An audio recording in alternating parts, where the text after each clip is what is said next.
नाज़रीन, ये तो आप जानते हैं कि डी चौक के ऊपर इस वक्त इंसाफियों का कब्जा हो चुका है और पुलिस वहां से ऑलमोस्ट पसपा हो चुकी है और पुलिस मंगाई जा रही है, शेल भी खत्म हो गए हैं, सारे मामलात आपके सामने हैं। लेकिन अभी हम आपको ये अली अमीन गंडापुर का वो बयान सुनाने जा रहे हैं जब फैसल वाडा ने उनको एक प्रेस कॉन्फ्रेंस के दौरान कहा था कि अली अमीन की जान को खतरा है, अली अमीन को जो है वो मारा जा सकता है।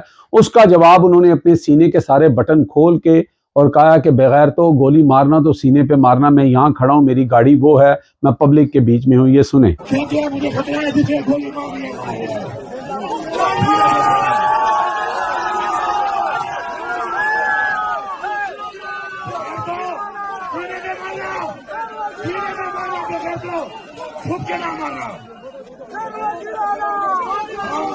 दूसरी तरफ नईम पंजोता जो हैं वो इस वक्त डी चौक के अंदर मौजूद हैं। उनका भी वीडियो बयान आया कि जब तक अली अमीन गंडापुर यहाँ नहीं पहुंचेंगे, चाहे उनको एक दिन लगे, चाहे जितना मर्जी टाइम लगे, हम यहाँ से हिलने वाले नहीं हैं। और सब लोगों को कहा कि यहीं पे रहें और सब लोग जो हैं वो अली अमीन गंडापुर का इंतज़ार करेंगे। तो हालात जो हैं वो इस वक्त हुकूमत के बिल्कुल हाथ में नहीं रहे हैं और हुकूमत ने जितनी तैयारियां की थी वो शेर अफजल मरवत की जुबान में तमाम की तमाम बढ़ गई हैं। अब तक के लिए इतने ही। देखते रहे मेरा channel hitlist by Amjad Chaudhary.